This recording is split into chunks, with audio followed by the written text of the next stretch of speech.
The serene grounds of Sandringham, the royal estate known for its holiday tradition, family unity, and unbroken royal legacy. A place that has seen generations of monarchs gather for peaceful Christmas celebrations. But this year, the royal story takes a different turn, one that is deeply personal. For Catherine, Princess of Wales, it's not just another Christmas with the royal family. It's a time of reconnection, love, and reflection after a year that has tested her in unimaginable ways. Behind the holiday splendor, a quieter, more emotional struggle is unfolding, a struggle that many parents can relate to, but which is amplified under the immense public scrutiny of royal life. Today, we're diving into a topic that touches not just the monarchy's tradition, but the very personal battle of a mother striving to create a meaningful holiday amidst extraordinary circumstances. But first, if you enjoy deep behind-the-scenes looks at the royal family, make sure to hit the subscribe button and give us a thumbs up for more exclusive insights. Now, let's dive deep into how Catherine's holiday season is shaped by the past year's unimaginable challenges. When we talk about the royal family, especially the Princess of Wales, we often think of grace, tradition, and duty. But 2024 has been a year that forced Catherine into a deeply personal and vulnerable space. The princess, a mother of three, has faced an unexpected crisis that shook not only her family, but the public perception of the royal family itself. The shock announcement that Catherine had been diagnosed with cancer sent waves through the nation. For a woman who was always seen as vibrant, strong, and invincible, this diagnosis was nothing short of life-altering.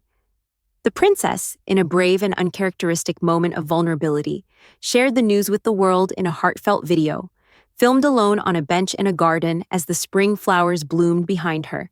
Her voice trembled slightly as she shared her diagnosis, her concern not just for herself, but for the well-being of her children, Prince George, Princess Charlotte, and Prince Louis. In January, I underwent major abdominal surgery in London, and at the time, it was thought that my condition was non-cancerous. The surgery was successful. However, tests after the operation found cancer had been present. My medical team therefore advised that I should undergo a course of preventative chemotherapy, and I'm now in the early stages of that treatment. This was more than a royal announcement. It was a mother telling the world how she would need to balance her health challenges with the emotional needs of her children. This very moment marked a shift in the public's perception of Catherine.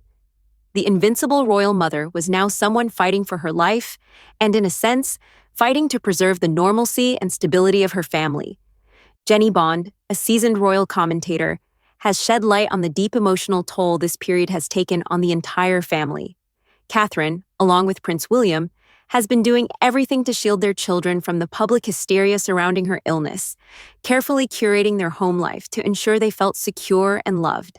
Adelaide Cottage, their home in Windsor, has served as a sanctuary for their family, but even there, the shadow of Catherine's diagnosis looms.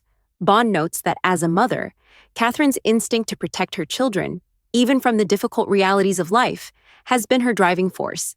However, the weight of this responsibility has naturally taken its toll, especially during a year that has thrown unexpected challenges at her. It's easy to see why the holiday season, a time of joy and connection, has taken on an even greater significance this year.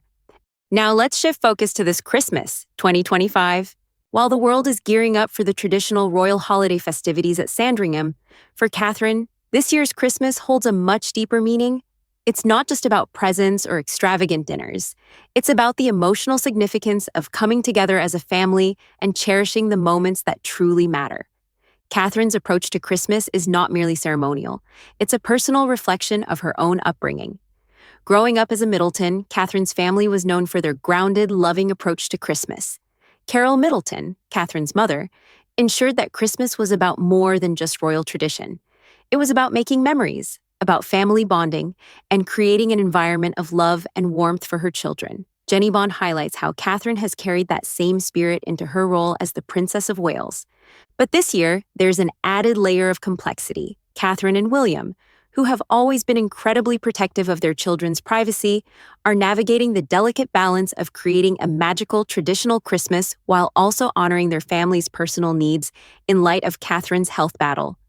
The struggle for normalcy amidst royal tradition is more profound this year than ever before. The royal family's Christmas at Sandringham has long been an event steeped in formality and tradition. Multiple outfit changes, timed events, and an overall sense of royal duty define the holiday. But Catherine, understanding the importance of family connection, has fought to make Christmas special for her children, drawing inspiration from her own childhood memories.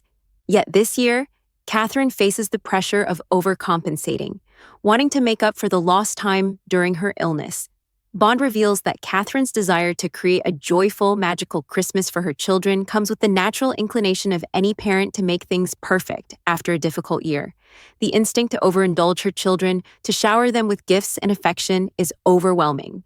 But Catherine and William are keenly aware of the dangers of indulgence, especially given their public roles as future monarchs and leaders. Every parent struggles with the fine line between wanting to give their children everything and ensuring they grow up grounded and humble. The Wales family faces this dilemma on a far more public stage than most, where the temptation to give their children the world is matched only by the pressure of not spoiling them. Jenny Bond reveals a particular line Catherine and William have drawn this year that is worth exploring. Despite the immense wealth at their disposal, the Wales children will not be receiving smartphones this Christmas, a decision that speaks volumes about their approach to parenting. In a world where digital devices are almost a rite of passage for children, Prince George, Princess Charlotte, and Prince Louis will not be getting one. At first glance, this might seem like a small, even trivial decision. But for Catherine and William, this is a conscious effort to protect their children from the overwhelming pressures of modern technology. The stakes are higher for royal children. Their lives are under constant public scrutiny, and the dangers of digital exposure, from privacy breaches to cyberbullying, are real threats. Jenny Bond emphasizes the royal family's unique challenge. The children of Catherine and William aren't just growing up in a world of privilege, they are also growing up as potential future monarchs. The risk of exposure isn't just personal, it's geopolitical. Cybersecurity is a major concern for the royal family, and the potential threats to their children's safety through digital means are enough to make this decision crucial for their well-being. In today's world, parenting is more complicated than ever before. The constant pressure of media attention, public expectations, and the digital age presents unique challenges for royal parents. For Catherine and William, the smartphone ban isn't just about protecting their children's childhoods. It's also about preserving their privacy, something that has always been a precious commodity for the royal family. Catherine's understanding of child development is clear, given her work through the Royal Foundation's Early Childhood Center. She is well-versed in the dangers of unlimited screen time and its effects on children's mental and emotional growth. Jenny Bond points out that Catherine's stance isn't merely about keeping her children safe, it's about ensuring they grow up with real-world experiences and emotional resilience. This decision to hold the line against the smartphone culture is part of the larger philosophy Catherine and William hold as parents. They don't just want their children to thrive in royal life. They want them to grow up with a strong sense of self, compassion, and responsibility.